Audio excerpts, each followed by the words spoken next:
नमस्कार मित्रांनो, क्राईम मराठी या यूट्यूब चॅनलमध्ये आपलं सर्वांचं स्वागत आहे. मित्रांनो, आज आपण बघणार आहोत नवरा बायको दोघेही पोलीस दलात. पोलिसांच्या बायकोचे होते लफडे. ते तिच्या नवऱ्याला कळताच त्याने त्या प्रियकरास केले ठार. ही घटना छत्रपती संभाजीनगर येथे घडली असून त्या ठिकाणी राहणारे सचिन नरोडे वय वर्ष 37 हे छत्रपती संभाजीनगर परिसरात असलेल्या औद्योगिक वसाहत वाळूज परिसरात साजापूर येथील बालाजीनगरमध्ये राहत होते.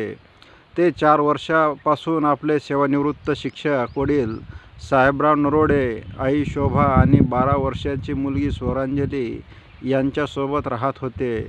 सचिनचा स्वभाव हा तापट होता.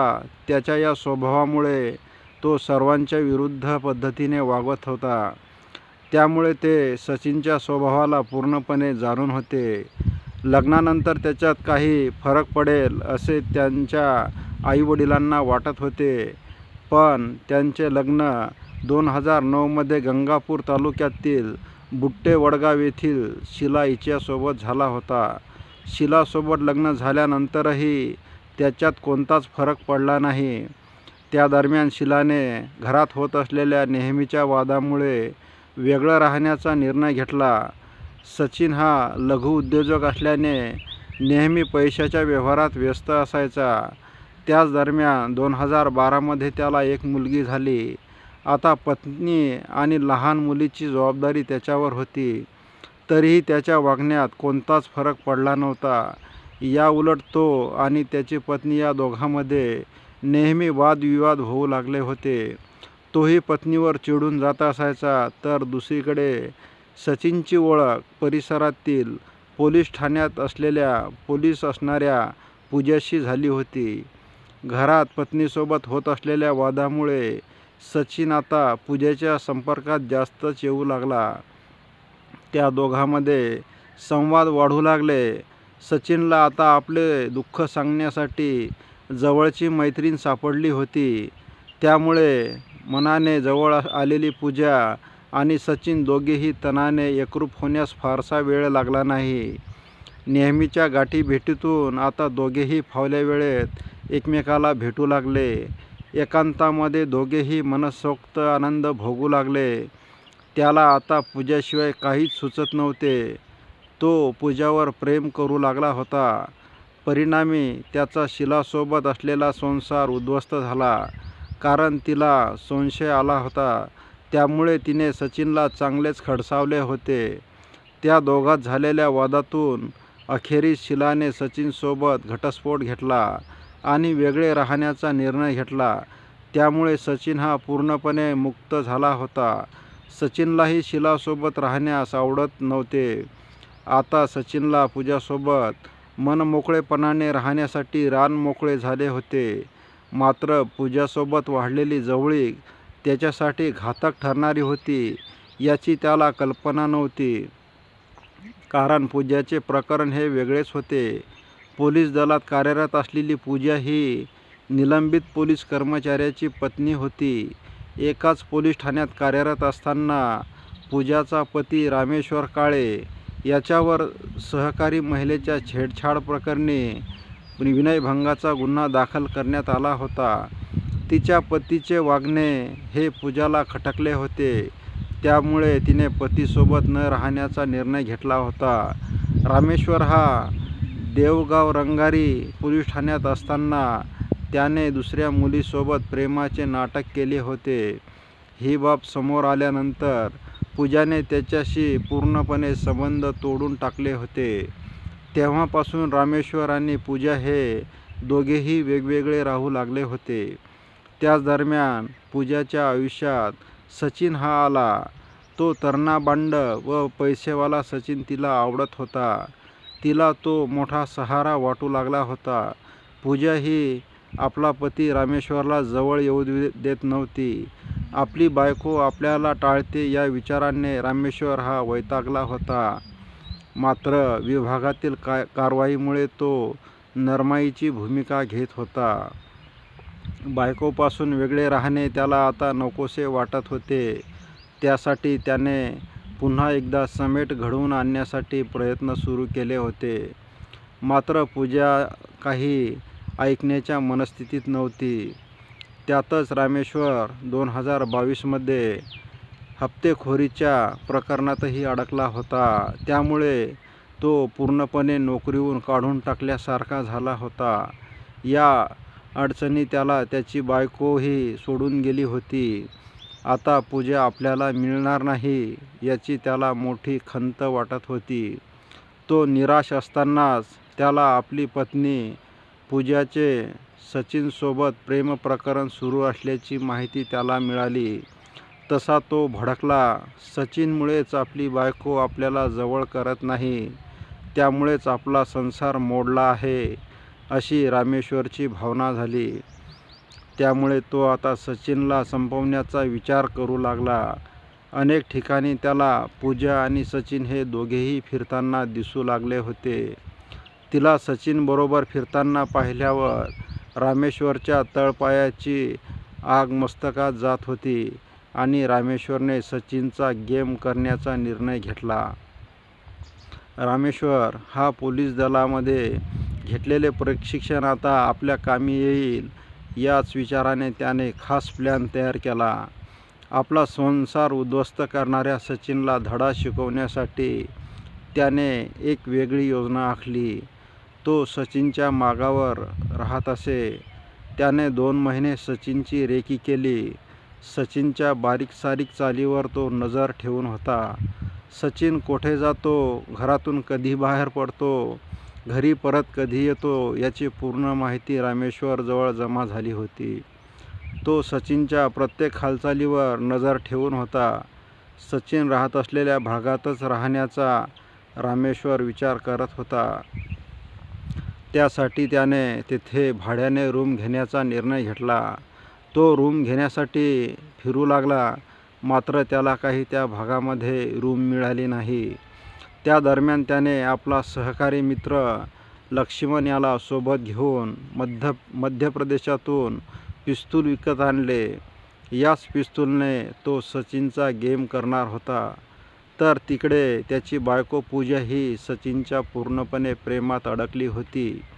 ते दोघेही तन-मन-धनाने एकत्र आले होते. सचिन हा पूजाला पूर्णपणे आपला मानत होता. पूजा ही त्याला अंतर देत नव्हती. दोघेही शरीरसुखाच्या एका वेगळ्या विश्वात रममाण होऊन आपले भूतकाळातील दुःख विसरत होते. सचिन हा पूजाच्या इतका अधीन झाला होता की त्याने तिच्या नावावर फ्लॅट करून दिला होता. तसेच पूजा ही सचिनला महागडी डस्टर कार वापरायला देऊ लागली होती. पोलीस दलात कार्यरत असलेली पूजा आता संधी मिळेल तेव्हा सचिनसोबत आयुष्याचा आनंद लुटू लागली. सचिनही तिला आनंद देण्यात कसलीच कसर सोडत नव्हता.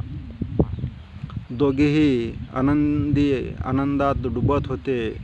मात्र हाच आनंद रामेश्वरला अधिकच दुखावणारा ठरत होता, याची त्या दोघांनाही जाणीव नव्हती. त्यांचा हा आनंद संपवण्याचा निर्णय रामेश्वरने मनोमन घेतला होता. त्यासाठी तो पूर्णपणे तयारी करत होता. त्या दरम्यान 6 मार्च रोजी पूजा आणि सचिन हे दोघेही सेलिब्रेशन करत असल्याची माहिती रामेश्वरच्या कानावर पडली. वास्तविक 6 मार्च हा पूजा आणि रामेश्वरच्या लग्नाचा वाढदिवस होता.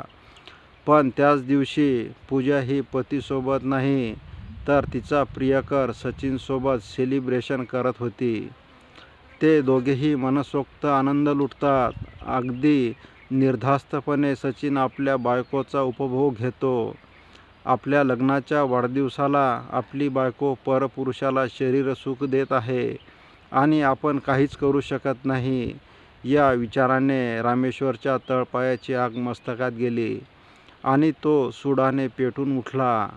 काहीही झाले तरी सचिनला कायमचेच संपवायचे, म्हणजे पूजा पुन्हा आपल्याला मिळेल, असे रामेश्वरला वाटू लागले. रामेश्वर बेभान झाला होता. तो संधीच्या शोधात होता आणि ही संधी त्याला 17 मार्च 2024 रोजी मिळाली. सचिन हा आपल्या कर्मचाऱ्यासोबत घरातील पाईपलाईनचे काम करीत असल्याचे रामेश्वरला दिसले. तसा तो दबा धरून बसला होता. त्याचे लक्ष सचिनवर होते. अचानक रात्री 8 वाजताच्या दरम्यान लाईट गेली. हीच संधी साधून दबा धरून बसलेल्या रामेश्वरने सचिनला आवाज दिला. आपल्या नावाने हाक आल्याने सचिनने प्रतिसाद देत पाठीमागे वळून पाहिले असता त्यावर पिस्तूल रोखत रामेश्वरने फायर केले. पिस्तूलमधून थेट सचिनच्या कपाळावर गोळी झाडली.